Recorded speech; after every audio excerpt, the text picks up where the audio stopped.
Hello, I'm Jim Moskowitz, the executive producer of The James Brown Show, and I'm in Las Vegas stepping in for JB. Today's guest hosted CBS's NFL Today pregame show from 1975 to 1989. It was just one of his countless jobs over a remarkable 50-year broadcast career at CBS, ABC, and ESPN, during which he covered every sport and spoke to everyone, from great athletes to presidents. Brent Musburger.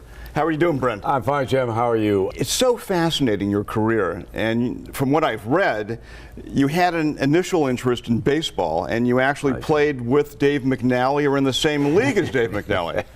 I don't know if I was in the same league with Dave McNally. Jim, I was a little bit older. We were both raised in Billings, Montana, and my father, Cease, who has passed away, he started Little League Baseball in Billings, and Dave would always come and help Cease rake the infield. You know, we had kind of a makeshift corner lot for the founding of Little League Baseball Montana. His oldest son, that being me, I would duck manual labor at any opportunity that I could find.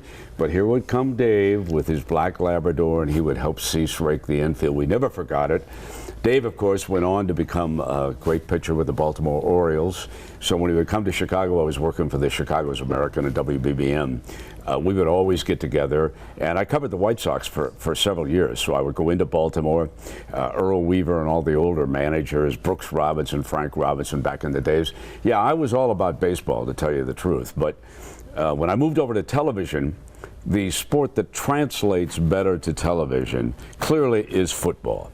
And a lot of it has to do with the stoppage of play and the fact that we can bring back the replays during that time. So that's how I move from baseball over to football, and then later we had basketball. But primarily, I grew up a baseball guy in Montana. I adored Stan Musial and the St. Louis Cardinals because we could pick up their radio signal late at night. KMOX. Yeah, KMOX would bounce, and I could hear it in Billings. And then Ben Scully and the Dodgers moved into Los Angeles, and they were on a very powerful station. And that's where I first was introduced to the legendary Mr. Scully. Later had the pleasure of working with him. And you know, I've been around a long time, Jimmy. I'm now, one of the you old also guys. were an umpire, though, weren't you? Yeah, that's kind of an interesting story. When I graduated from prep school, I was sent away to school because I was having just a little bit too much fun, as you might imagine, in Montana. So I was sent to prep school in Minnesota. Hated it. Hated it. It was a military school. When I was a freshman, I was making the seniors' beds. I was shining their shoes, doing all that nonsense. But by the time I was a senior, I loved it. It was great because guys were making my beds and shining my shoes. So I received a car from my family. It's always been a very close family. And I drove the car against the rules at Northwestern. And I made the dumb mistake of not paying the parking tickets I was accumulating. So I was kicked out for a year. And when I called Dad in Montana and said, hey, you got a spot for me to deliver appliances? He owned an appliance store. He said, listen, Brent, you're not going to be good enough to play. Why don't you go down to umpiring school in Florida? So I did. I went down to the Al Summer School in Daytona Beach, Florida. And I worked the Midwest League. And even though I led the league in ejections, I loved it. And they offered me a contract in the Eastern League, which was a stepping stone to really getting a shot at the major leagues. And I was very, very young. And that's when my father stepped in again and said, go back to school. Go back, work some Big Ten games, work around Evanston. If you want to go back and umpire, you can. But I went back, and then I got jobs as a writer and right. So now, how did umpiring give you more of an insight into the game, not just baseball, but all sports? Well, I think first of all, you get more compassion for officials. Let me just say that straight out, okay? But my favorite scene in the Midwest League was I was in Keokuk, Iowa. We worked two-man crews. Doug Gilbert out of Arizona was my partner. And I read in the morning paper that Tim McCarver has been signed by the Cardinals. Now, Tim McCarver was a great athlete in Memphis, okay? He was a running back, played baseball. Notre Dame actually thought they had him as a halfback, that he was going to come to school, but he signed the contract with the Cardinals. So the first night, he's working behind the plate. We've got all of what, 200 people in the stands? I don't know. The manager's wife always sat behind home plate, right behind the screen, or Mrs. Kalo was her name. So Tim, being a high school kid, you know, the first pitch he disagrees with, he jumps up and turns around. And I kind of jarred me because that's not what pros do. And he turned around a second time, and so I went out to dust off the plate, and he turned back. I said, listen to me, young man. I said, that's Harry High School stuff. You can talk to me all you want, but keep looking out at the pitcher. Don't turn around because you get all 175 fans down on me in the stands. I'm just giving you a lesson. Sure. I'm going to kick your butt out of here, okay, if you keep turning around, okay? So how he young learned the was he? lesson. Because I know he was 17. He was about 17 or 18. Yeah, he was 17 when he debuted with the Cardinals. Yeah, he they was took up him for a up, short time. They right? took him up late that year. Right. Okay, because in that era was a bonus babe era, and we went from there. And Mrs. Kalo, though, to this day when she sees me, Musburger, why don't you get a lunch pail and get a real job? I mean, that's what she would yell at me. So maybe I was better off going back to school, Jim. Okay. Now, Brent, very interesting, though. You also had an intersection with the beginning of the Daytona 500, which, of course, has become such a legendary race. To work at a job that you were hoping would get you just a little bit of money. It certainly wasn't a sportscasting job. Tell us what happened that day, and it was the beginning of what has become such a great institution. Yeah, so we were at umpiring school right next door to where they had built the Daytona Speedway. Okay, in the past, the previous decades, the Daytona race was always down on the beach in Daytona Beach, okay? And there's great pictures of the stockers down there when the tide would start to come in and they'd get stuck in the surf. But the Speedway was the first of its kind. This was a grand opening, and suddenly they realized we need people to sell tickets. We don't have a staff. So I guess they thought to themselves, I'm only imagining now, the France family said, you know, those guys over there that are umpires, A, they can use a few bucks, and B, they're probably reasonably honest, okay? Because here's how it went down.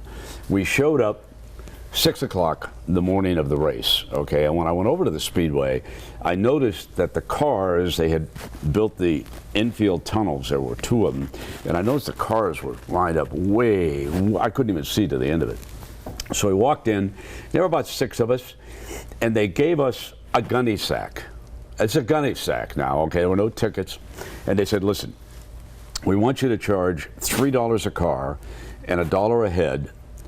Don't worry about the guys now, that was a lot hiding. Of money per car. Per car. Actually. That was a lot of money. But don't worry about the guys hiding in the trunk, okay?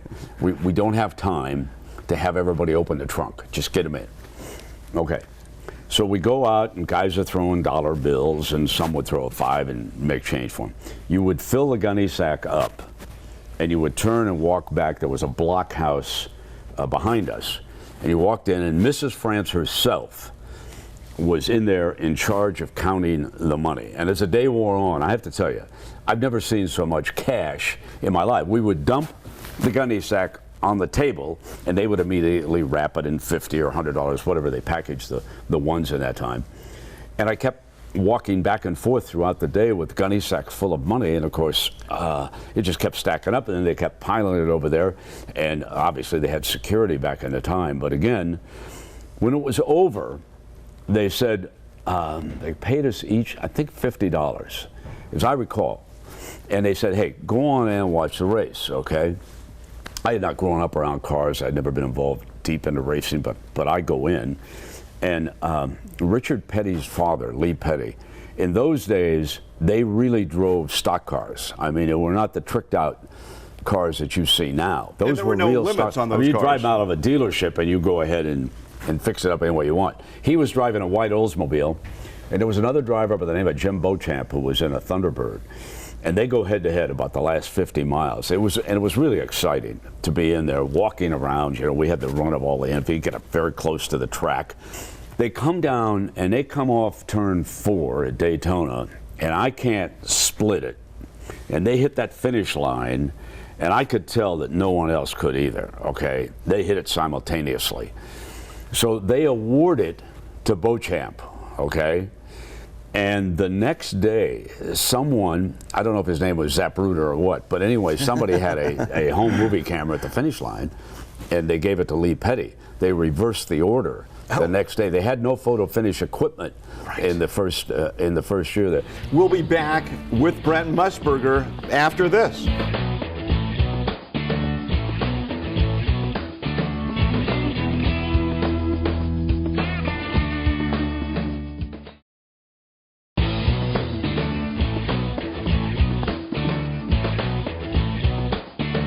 Brent Musburger has said that his favorite interview was with the greatest Muhammad Ali, and his best memory was taking a poolside photo with Joe Namath when he guaranteed a Jets victory in Super Bowl III.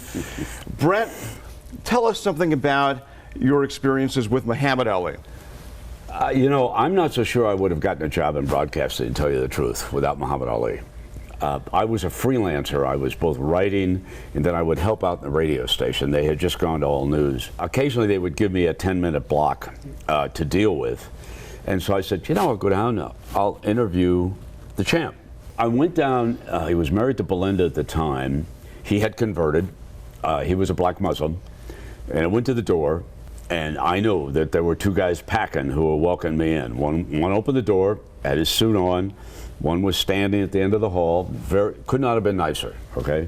The champ comes in. I may have asked him maybe only one question. I am the greatest. And he went into one of his acts, his routines for me, following him around the room, and gave me this great interview. He was wonderful. I also have always thought he could have played defensive end or linebacker. I always thought Ali was a great athlete. Underrated as an athlete. I took an awful lot of punishment. It was very sad for me when I was around him late. You know, we would hug. He couldn't really speak, but he always remembered, because I was always around him in Chicago. And how early was it evident that he was having problems? It was after it began, to me, and the George Foreman fight. Over in Africa, he took the rope-a-dope. Sure. You know, he made a lot of big stories out of it. But he took an enormous amount of punishment. I mean, George flailed away over on him, and Ali would not wilt. You know, and then would come off, you know, float like the butterfly and sting like the bee. Brent will be back, and our audience will be back after this.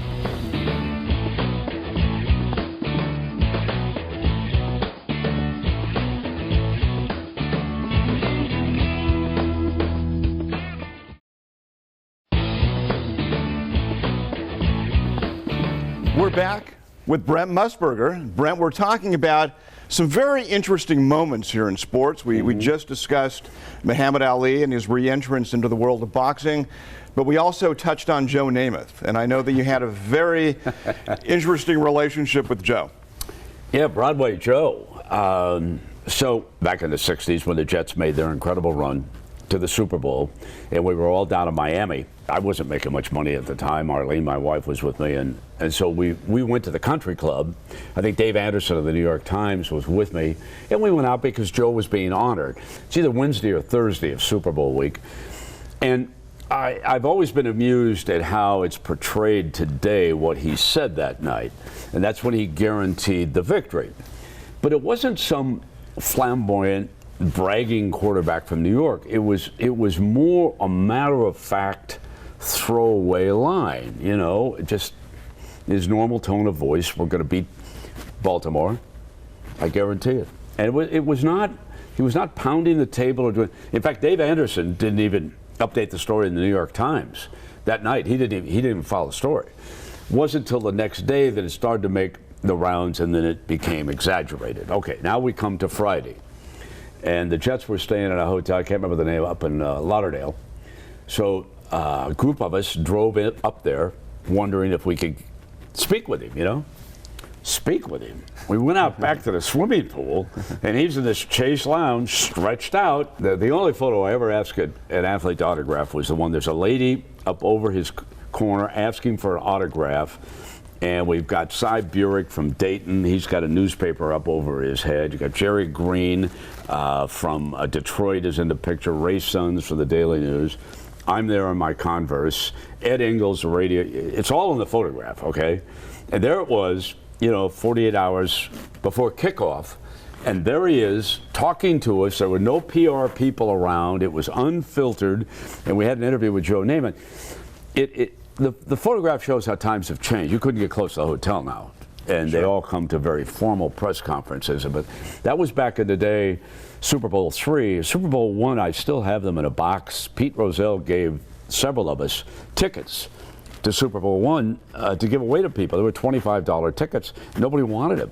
I mean, the Coliseum wasn't full. I mean, think about what's happened now to the Super Bowl. So that it really shows what the Super Bowl, what its growth was, where it started back in the day. I think that's why I like the photograph. A whole bunch of reporters at poolside, just a couple of days before Joe Namath went out, and the most important game ever for the American Football League. You know, I think Joe's career record, somebody can check this, I'm not so sure he didn't throw as many interceptions as he did touchdown passes.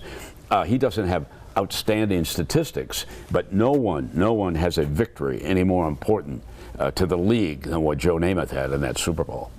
Thank you, Brent. We'll be back after this.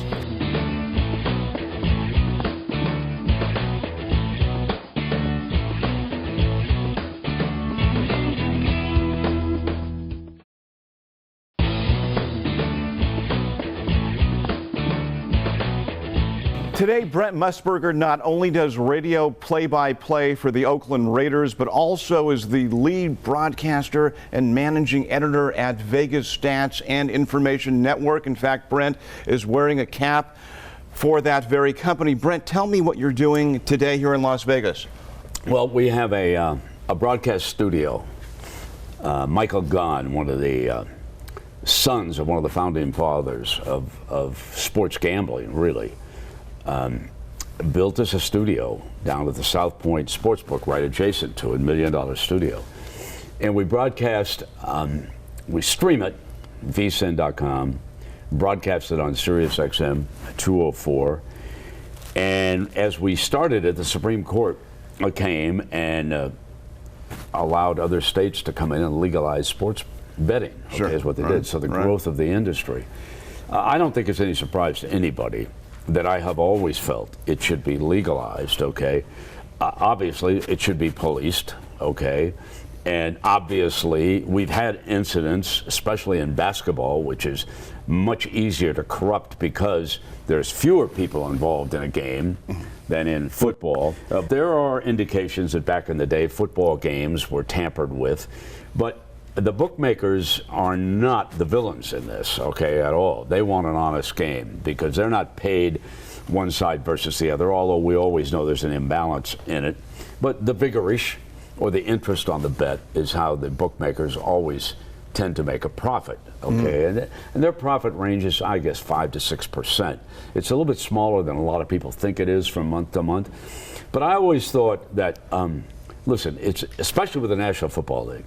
National Football League, a lot of its growth can be attributed to gambling on the outcome of the games. Now, that doesn't mean that you walk up to a window and bet $100 or you bet $1,000. It doesn't mean that. It means you and I could bet a dinner on a game.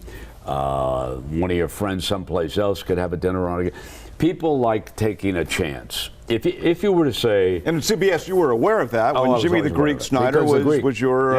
I had a meeting. Co-host. We had a meeting. I shouldn't say I. We had a meeting with Pete Rozelle, in which the late commissioner asked us, please don't say they're a 7-point favorite or a 3.5-point favorite.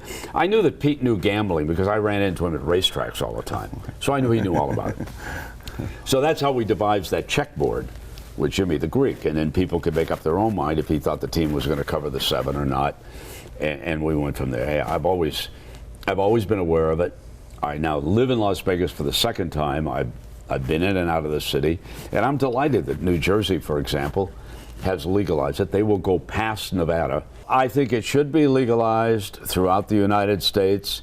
We don't want it offshore. I think the states get a little more tax revenue because of it. It's not the gold mine that they think, but it can be a very healthy activity. After all, it is the leagues themselves that pushed fantasy, and that's gambling.